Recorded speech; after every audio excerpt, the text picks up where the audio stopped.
Welcome to another episode of our Personal Empowerment Premium Audio Series, Finding Yourself in Paradise.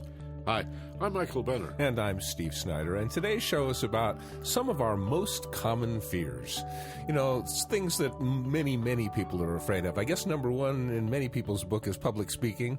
Heights is way up there, and things like spiders and snakes are high.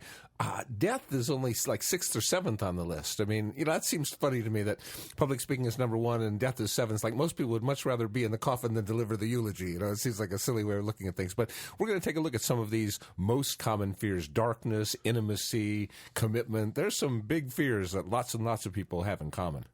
If you ask yourself, or someone asks you, or vice versa, what are you afraid of?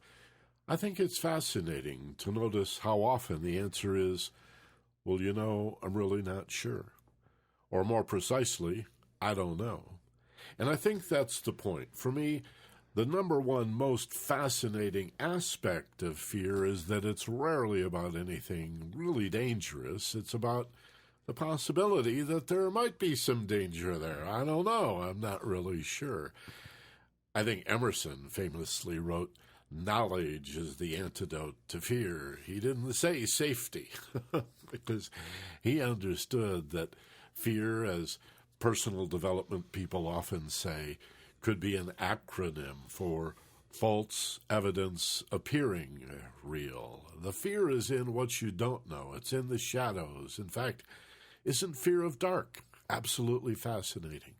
People who suffer from extreme fear of the dark can have a good look around the room, behind the couch and underneath the table and around the corner here, feel perfectly safe and reassured, and then turn off the lights, and although nothing has changed, Everything has changed. Yeah, suddenly they're frightened. The fear of the dark suggests that there may be some danger lurking in the darkness. You don't know. It does happen where people develop a fear of the dark later in life, but it's pretty rare compared to this is a childhood fear that people really never get over. They're afraid of the dark as a child, and it's just something that, you know, they always had that little nightlight on just to make sure it never was totally dark, because that's something they never actually did get over. Well, it's interesting that for the last decade, the United States and its allies have been fighting a war on terror. Not against a nation, not even really against a particular group of people, although we call it Al-Qaeda. It's really dozens of little gangs around the world. And yet the war is waged against being afraid. Now, that's a war that could never end, don't you see? Because as some of our brighter citizens have pointed out, it's war against a tactic, right? Terrorism. So you're waging war against fear itself when, in fact, fear is your internal response to the external condition. And one of the big propaganda coups of the last decade, I think, has been externalizing fear and making you believe the reason you're afraid is that there is a danger out in the world coming to get you. When the more knowledgeable you are about the real threats in the world, the safer you'll end up feeling. Again, let's give it to Emerson.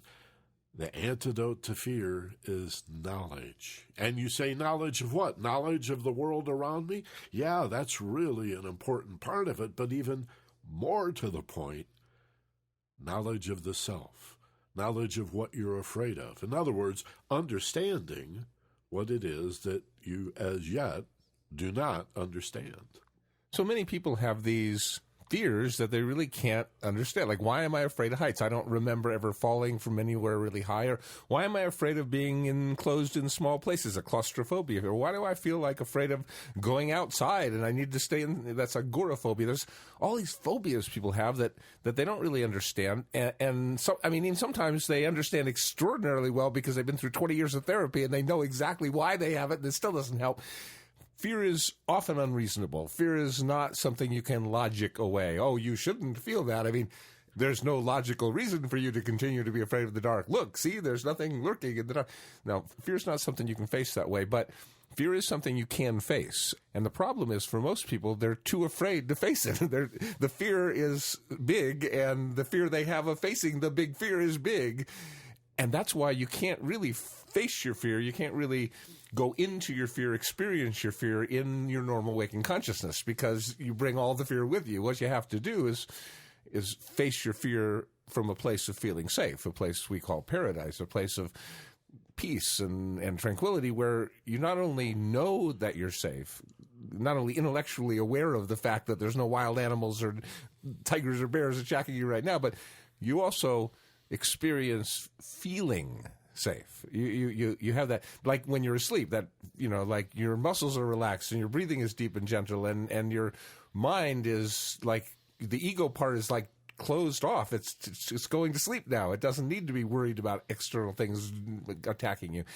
From that place, then you can face the fear of heights or the fear of death or the fear of falling or whatever the fear you happen to have. But coming from the place where you're living the fear, there's too much fear to handle the fear.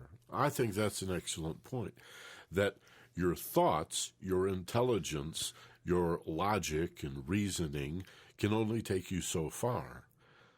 And when you find that you've done as much thinking as you can do and as much reasoning as possible and you're still afraid, then you ask yourself, how does it feel to feel safe?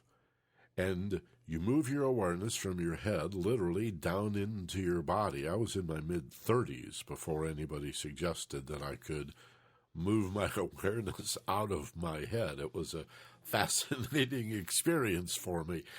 And move into my body and actually begin to feel in my body my emotional feelings. And fear felt to me like tension. And what was that tension? Well, when I began to meditate right out of college, I'll date myself. In the early 70s, I took a class called Silva Mind Control, and it was kind of a self-hypnosis class back then, and the personal development and human potential movement was just beginning. And two fears came up for me. Steve knows this story. He's heard me tell it. The first was that somebody was going to slug me in the stomach. If I closed my eyes and relaxed, I would not be safe because I'd be letting go of physical tension in order to relax. That was, for me, a kind of armoring, don't you see? And most of us carry some degree of unnecessary and really debilitating physical tension as a way of armoring ourselves against some imaginary danger. Again, what is it exactly? I don't know. I mean, nobody has a reason to just slug me. But again, shades of grade school and junior high school, kids hit you for no reason, and bullies beat you up. And, I had a rather abusive father that thought hitting was okay and a good way to raise a kid. So that was the first issue I had to let go of in order to meditate. And so I thought, okay, I'm pretty sure that nobody in this room anyway, because everybody here is practicing the meditation at the same time, so nobody's going to leap up, run over, and hit me in the belly while I'm meditating. All right, so I was able to let go of that. And lo and behold, a second issue comes up. Well, somebody could steal my wallet while I'm not paying attention.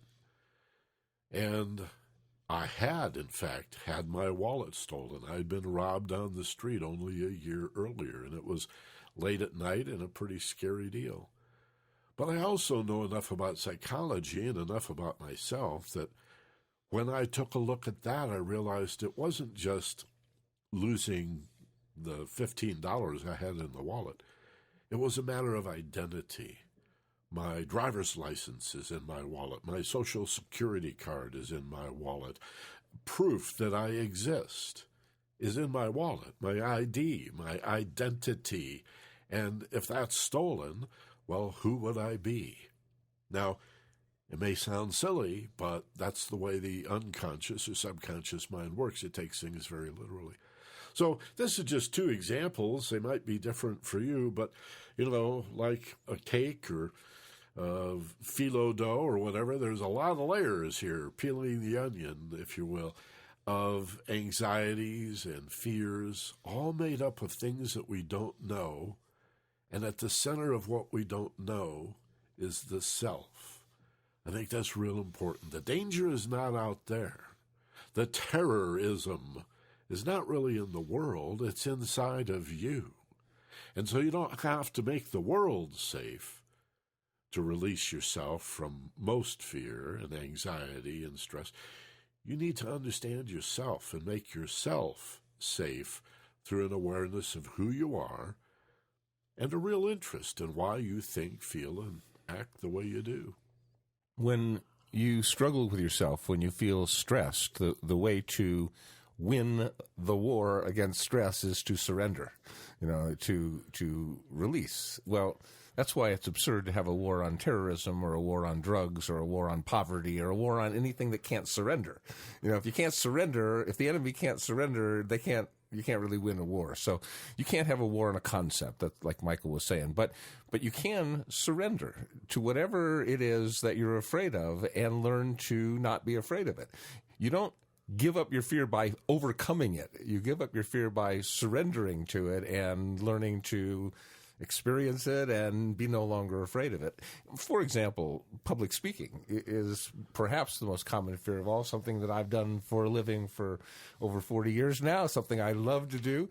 And somebody, asked me, gosh, I'd be terrified being up there. Aren't you terrified being up there? And the truth is, I've never been on stage without feeling a whole lot of stuff. You could call it that. People, my favorite line is, "I've got butterflies, but they're flying in formation." It's like if you take the fear and make it go away, and there's none of that, then you'd be like a terrible public speaker. You'd be, it wouldn't matter. You'd be bored, apathetic, indifferent. You wouldn't care. It's not about taking fear and making it go away. It's just turning it around and taking the same energy you call fear and turn it into the name excitement. And the only difference between fear and excitement is breathing. Breathing sets the whole physiology shift. When you stop breathing, your brain calls it fear and creates adrenaline and sugar and all kinds. When you breathe a lot, your brain calls it excitement and it creates endorphins and endomorphin and all kinds of cool chemicals. So it's really the same energy. It's just the different name you put on it and how you make the shift. I remember as a kid, you brought it up, and Michael, and it just reminded me of one of my earliest fears. Elementary school was bully. There was a bully, a neighborhood bully, and who was going to jump me on the way home from school, kind of thing. He and his friends were going to I don't know what I did. I think it was like my dad gave him some lip about something, or I don't know what it was, but they were going to jump. And so I was shaking, what am I going to do? They're going to punch me and hurt me, and then all of a sudden it occurred to me, I have this great talent. I could talk my way out of it. I'm a really good talker, and so I thought, wait a minute now.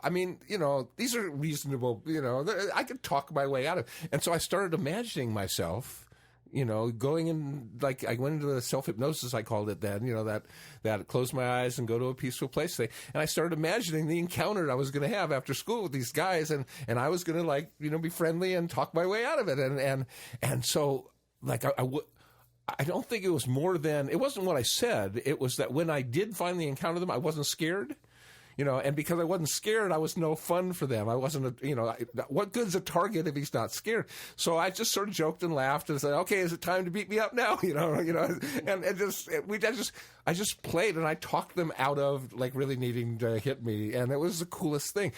But I didn't. The feeling didn't go away. I didn't go from being afraid to feeling nothing. I went from being afraid to being kind of excited about this encounter I was going to have with these people, because I knew I could talk my way out of them.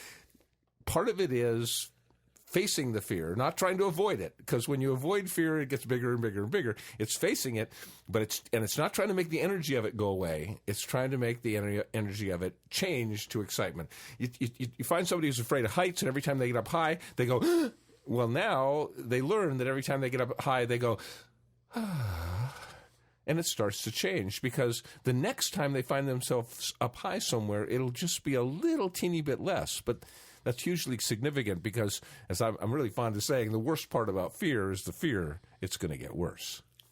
So, if all fear, except for the exceedingly rare instance of real danger, is fear of the unknown, and even in those instances of danger, if the fear of danger is mostly what you don't know about the danger, I come back to Emerson, knowledge is the antidote.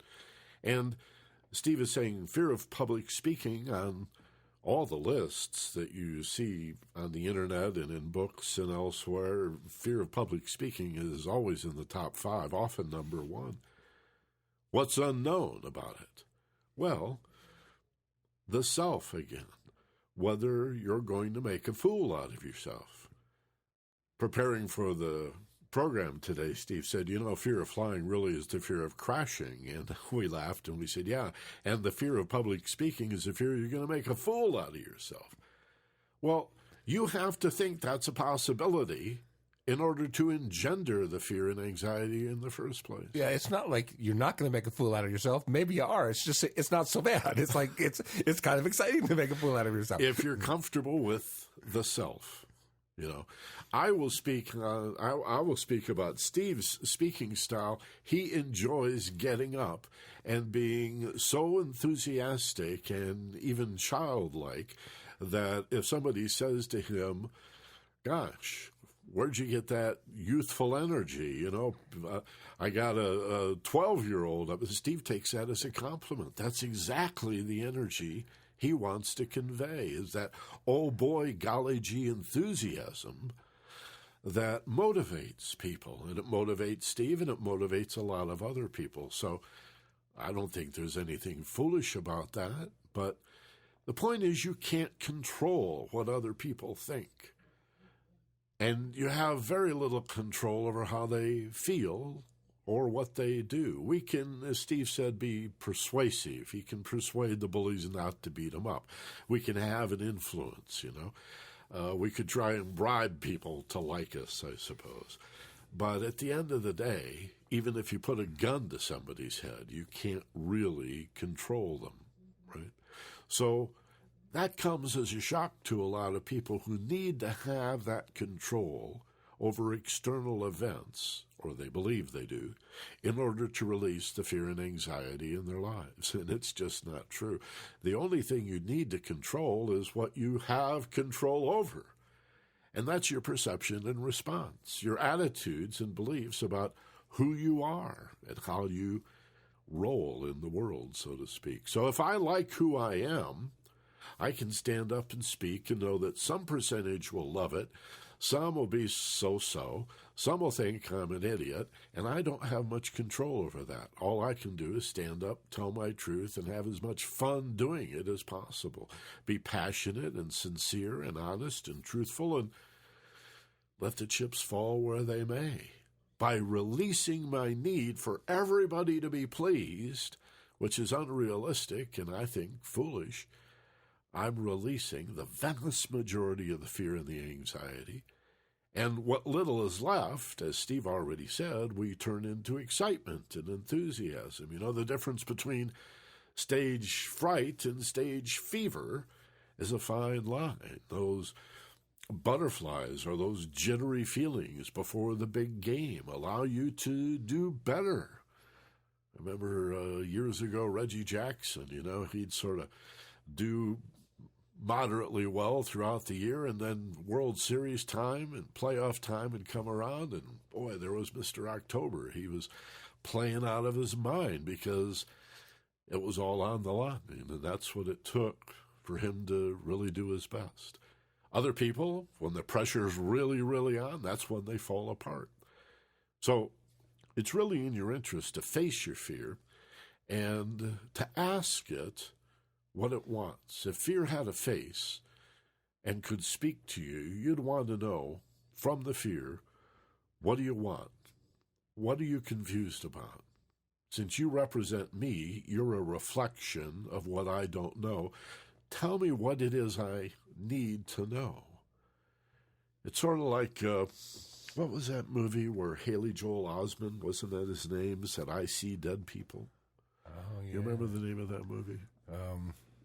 The way to get rid of the dead people, the way to get rid of the ghosts in the haunting was to ask them what they wanted. And that's a beautiful allegory for all kinds of ghosts and specters and demons and fears in your life. What do you want? What is the understanding? Since all fear is rooted in what you don't know or understand, then wouldn't understanding what you're afraid of cause the fear to be vaporized? It certainly begins the process. The understanding doesn't instantly make the fear all go away, but that's the only way to start diminishing the fear. And the fear, once diminished, is so much easier to handle because you've already handled it worse. You know, if you've already handled worse, you know you can handle this lesser fear that you now have. And that's hugely what it's all about. Some people may hold on to some remnants of that fear for the rest of their lives, but if it keeps getting less and less, if it's no longer debilitating, you know, some fears you can just live with. You know, I mean, fear of heights, you don't go up high somewhere. You know, fear of spiders and insects, you don't go where they are. But there's some fears that really are almost universally debilitating, and that would be, for example, a fear of intimacy. If a person is afraid to open up and let another human being in, life is less. You know, life is diminished dramatically. Fear of intimacy is a very common fear. In most lists, it's in the top 10 or 15, and that means millions upon millions of people are experiencing this fear of letting any other human being in and just needing to be, like, feeling like the only way to be safe is to be alone.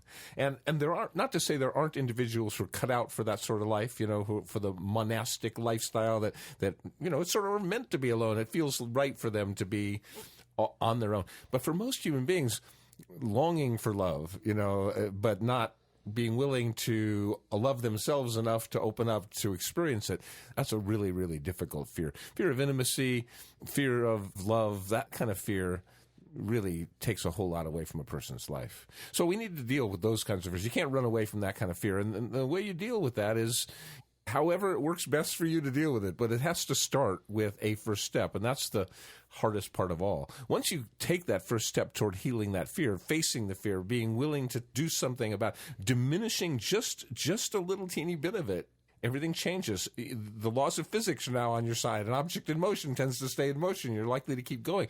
And that other side of that equation, the laws of physics that say an object at rest tends to stay at rest, you've gotten rid of that part.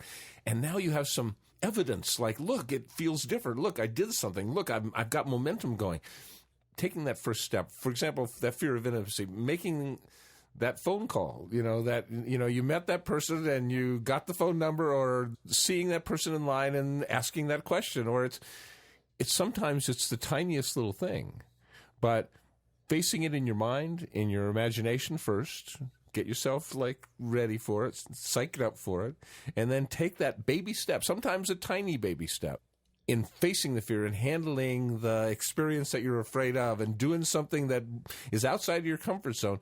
That breaks a barrier. I mean, once done, you're way, way more likely to take the next step than you are to rock back to your initial position. So it's so important to look at those debilitating fears. You can get away with the fear of heights. You can get away with the fear of being in the ocean. Just don't go in the ocean. You can get away with the fear of the dark. Just put up a nightlight. But fear of intimacy, fear of love, fear of companionship, fear of letting somebody help you, those kinds of fears, you know, those intimacy fears are really, really hard to live with.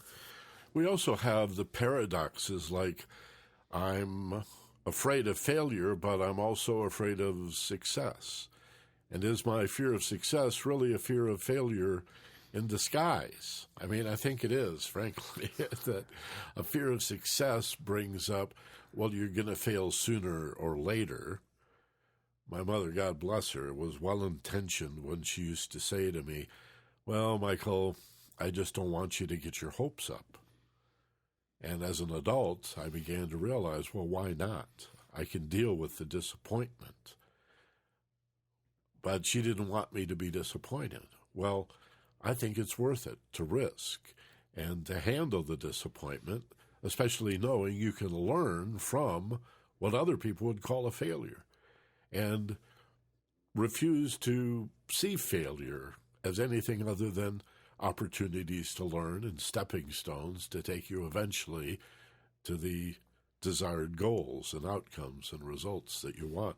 So I appreciate her intention at not wanting me to get my hopes up or be disappointed, but, I think it would be better to teach a child to go ahead and take the risk and learn to deal with the disappointment. A little overprotective in that regard. But I think it's a challenge for a lot of parents.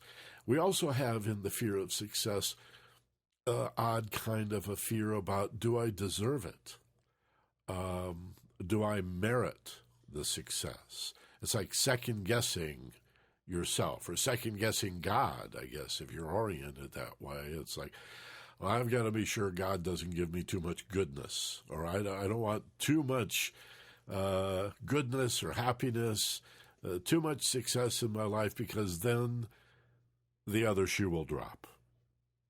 I can't tell you how many clients I've had that discovered that they were holding themselves back because they didn't really realize it until they went into the work, but they've realized then over time, over counseling and training, yeah, I'm deliberately, though semi-consciously or unconsciously, deliberately holding myself back because my fear is if I become successful, then the other shoe will inevitably drop, because it always does. And, of course, that just tells you about your parents' attitude and response, and you picked that up probably before you were 4 years old, you see. But again, by fleshing it out, by getting it from the unconscious up into the conscious mind where you can see it and put some light upon it and go, oh, I see why I'm afraid of succeeding. It's really a fear of failure in disguise, because I don't know that I'm bad or weak or wrong or inadequate, but I also don't know my strengths.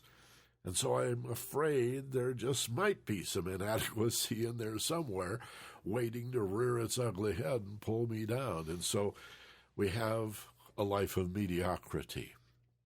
We're not impoverished, but we're also not as prosperous as we could be. We live right in that middle, break-even consciousness, and that's most of us for most of our lives. Yeah, it is. I mean, most people have a fear not only of being poor, but also being wealthy. The fear of not only being unobserved, but being overobserved. Fear of the edges. There's a thing in Australia, it's called the tall poppy syndrome. You're afraid to be the tallest of the poppies because that's what's going to get sliced off. Like don't show your head above the other people's heads, because then you'll be conspicuous. We do have a lot of those kinds of fears of intimacy, of public speaking. They all involve how we think other people experience us, and caring too much about what other people think is really one of the biggest problems people have. But there's one other fear we want to mention that is on every top 10 list, and it's probably the least mentioned of all the fears, and maybe the deepest rooted of all, and that's fear of death and dying. I mean, everybody has issues with that. I mean, this is like, I might not ever go up high, but I'm going to die. I'm definitely going to experience this one day.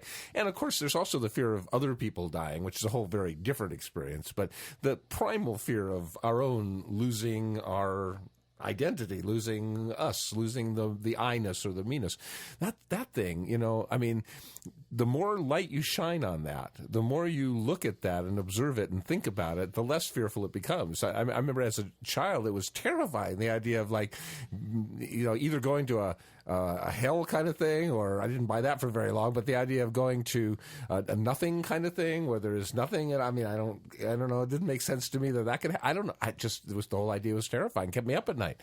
But at some point, I guess it was when I started meditating and I started exploring Eastern philosophy a bit, I kind of got the idea that for me, it's going to be my experience.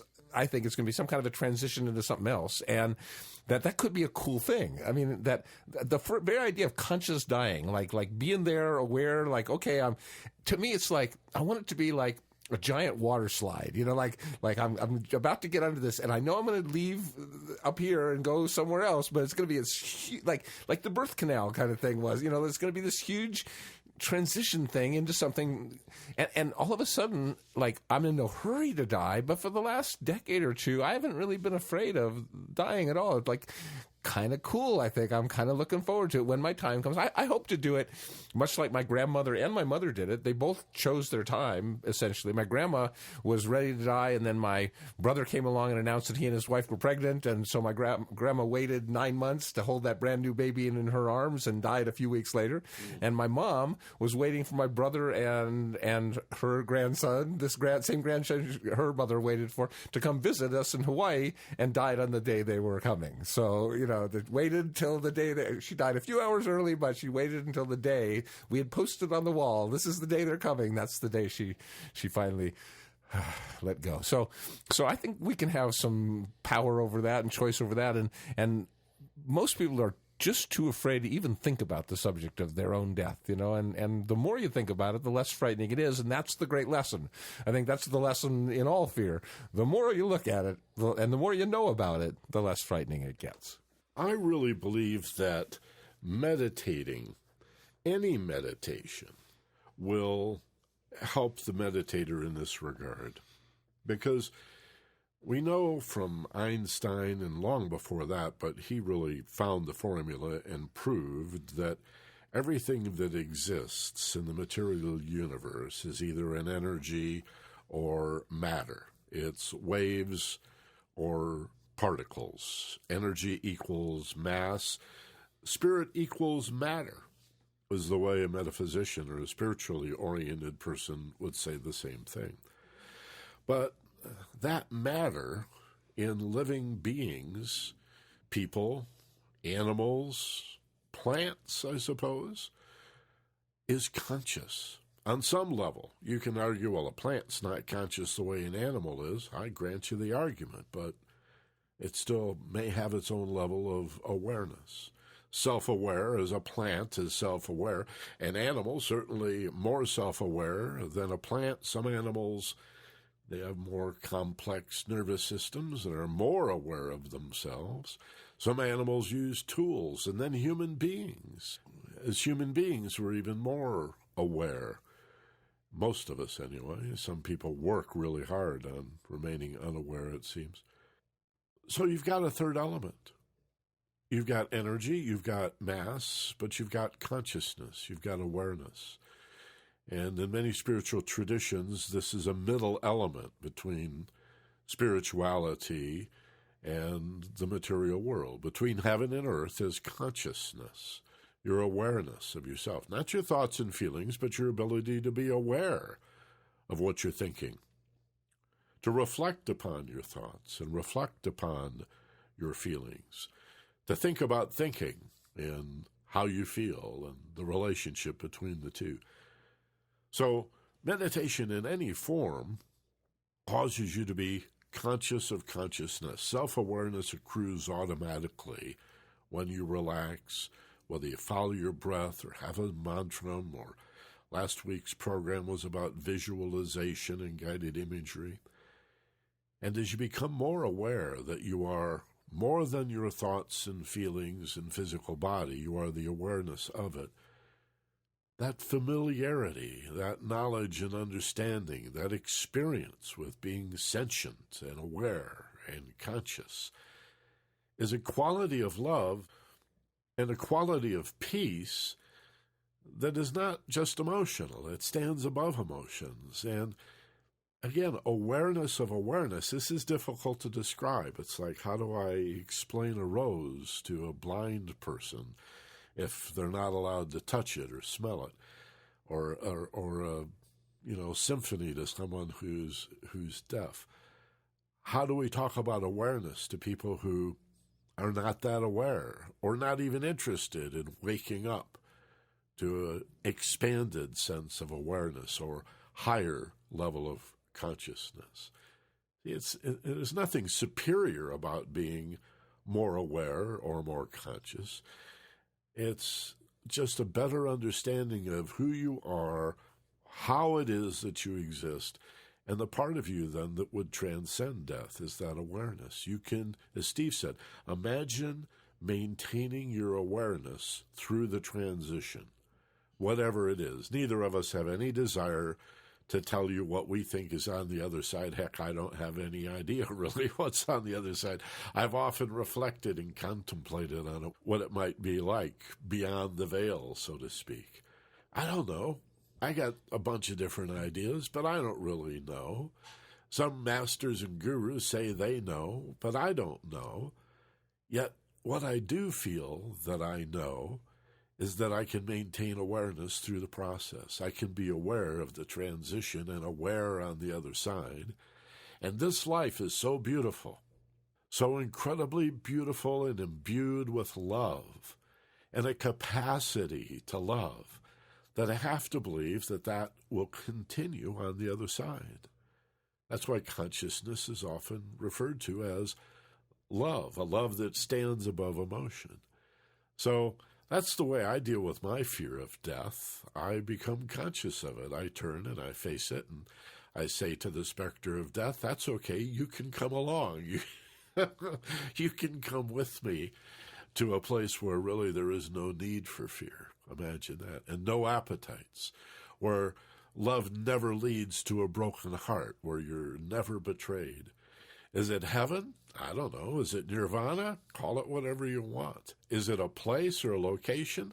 I doubt it. Will all religions live in separate rooms? I don't think so.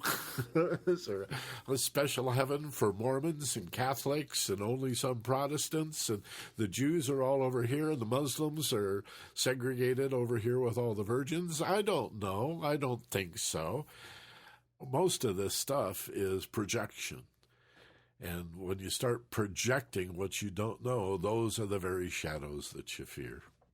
Except in those cases where it actually is, life or death survival stuff, in which case it's not fear being false evidence appearing real. It's forget everything and run.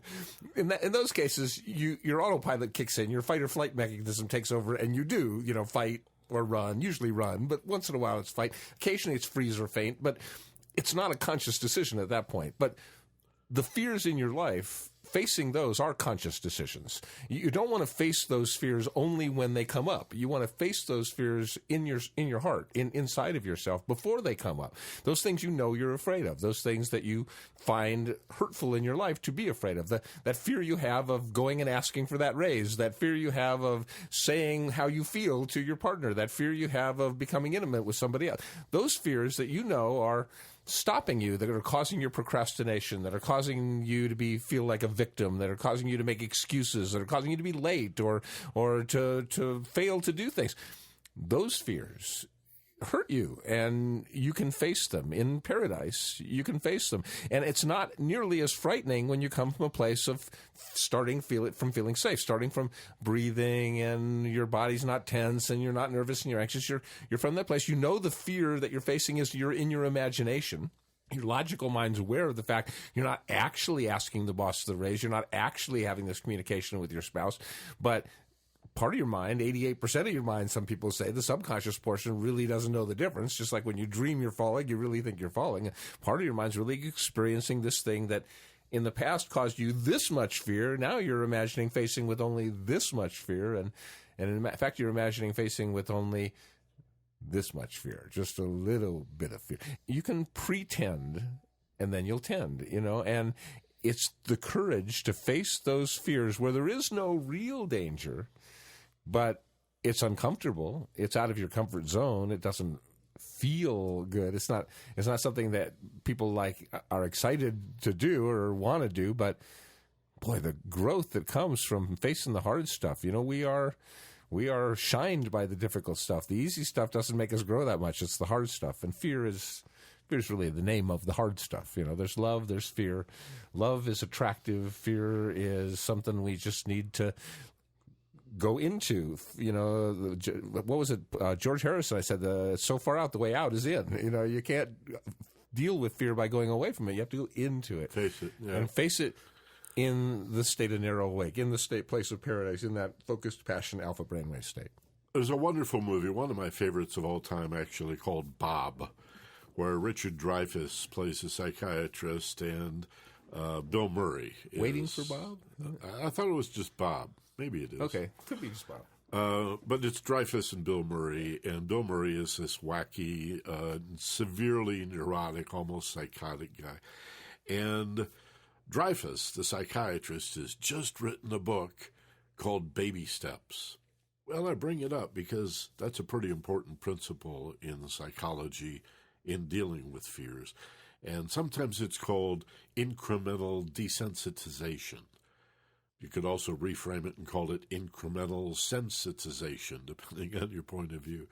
And what it means is baby steps. It means if you really have a severe fear of flying, then familiarize yourself with what it is that you don't know about flying a little bit at a time. So just drive by the airport and notice how it feels in your body. And write it in a journal or tell a friend, yeah, well, I'm feeling a little nervous now. Yeah, well, I'm starting to feel some tension in my belly. I'm feeling that fluttery feeling. Okay, well, next week we're going to come by the airport and actually drive through the horseshoe loop. All right, I'm willing to do that. So a week later you come back and you get a little closer and actually drive through the loop. And again, feel the feelings, face them, become familiar with them.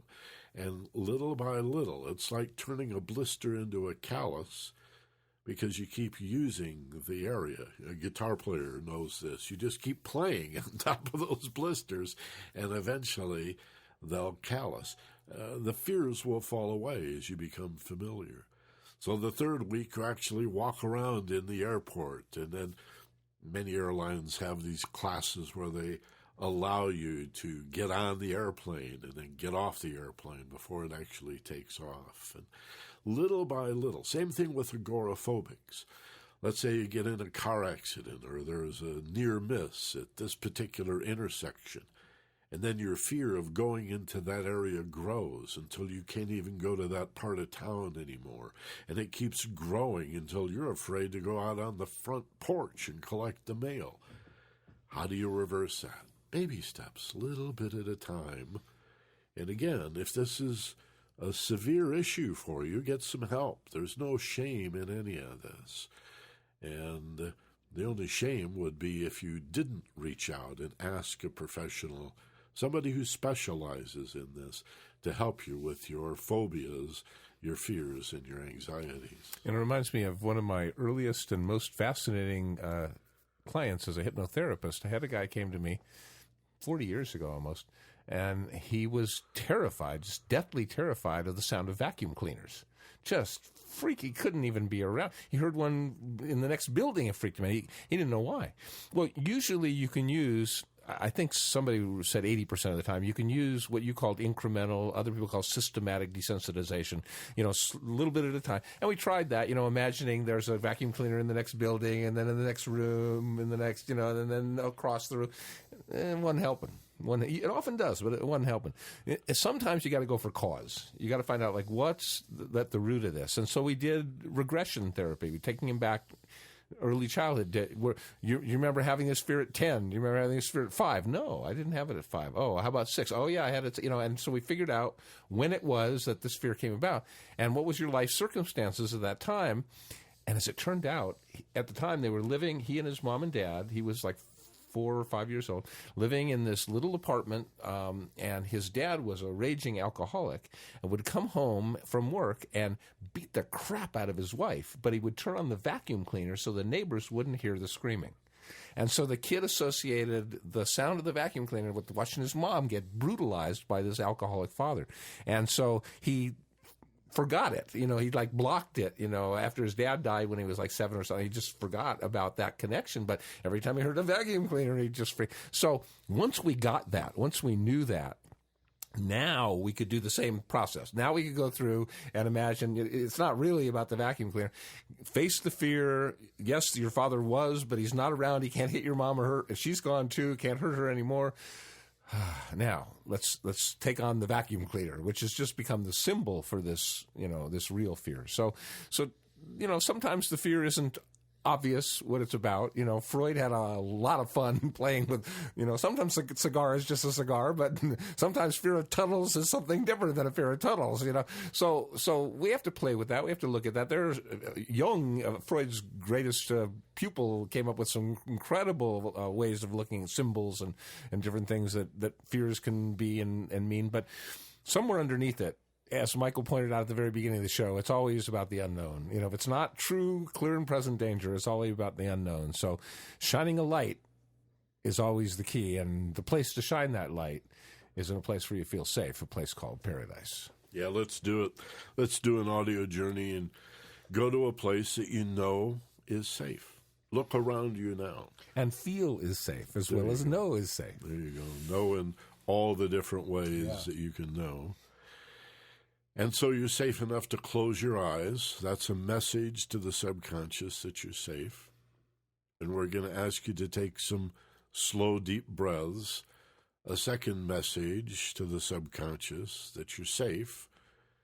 And then release muscular tension and feel the relaxation in your body. A third message that you must be safe or your eyes wouldn't be closed, and you wouldn't be doing this slow, deep breathing, nor would you allow your muscles to relax. And so the subconscious goes, okay,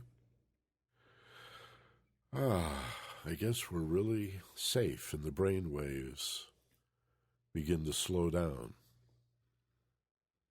And even now, as you close your eyes and relax,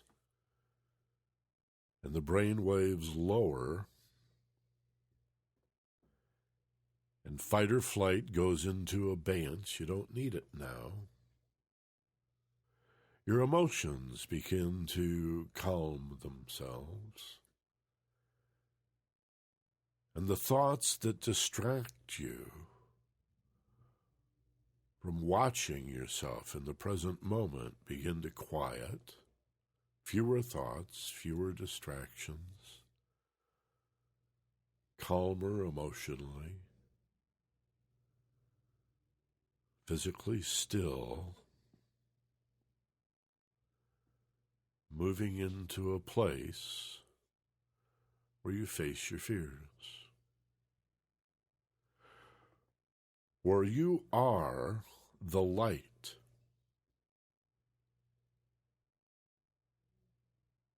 that eliminates the shadows.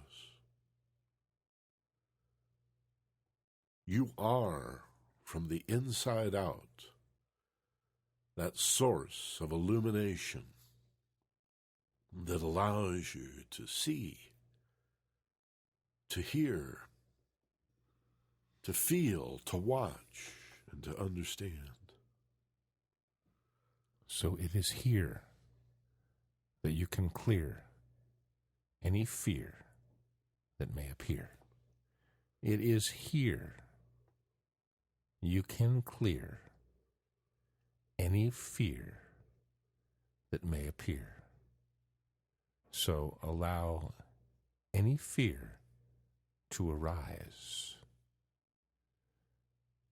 from your body up toward your mind and your eyes, and realize that it is here that you can clear any fear. Feeling safe and feeling the power of the courage that does flower in this state you create right here. This narrow, awake, focused passion place. Safe and nice, called paradise. It is here you can clear any fear that may appear. So allow any fear now to arise and realize just facing it helps it to clear. Here, you can clear any fear.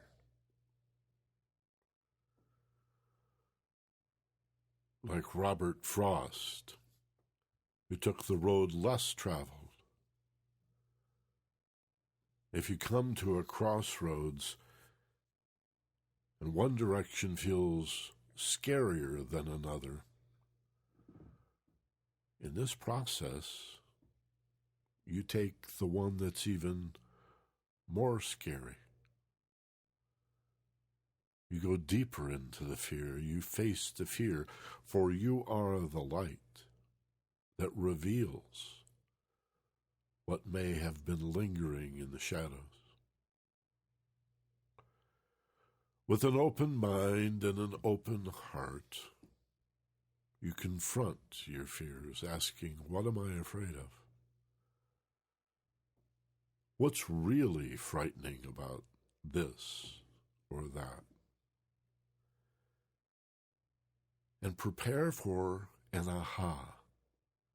Prepare for a burst of light. Expect the experience of revelation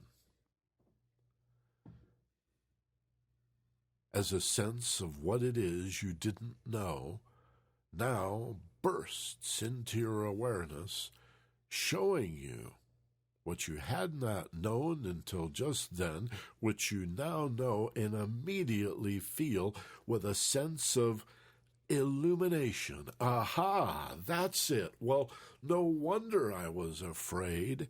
It's not dangerous. I was just confused. I didn't realize, and now I realize.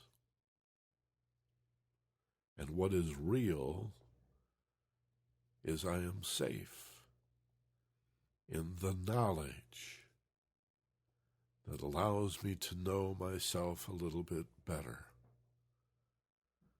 and continue the process of unfoldment, self-discovery, self-awareness, and self-expression. So the more I know, the more I'm clear, the less there's to be afraid of, the less I fear.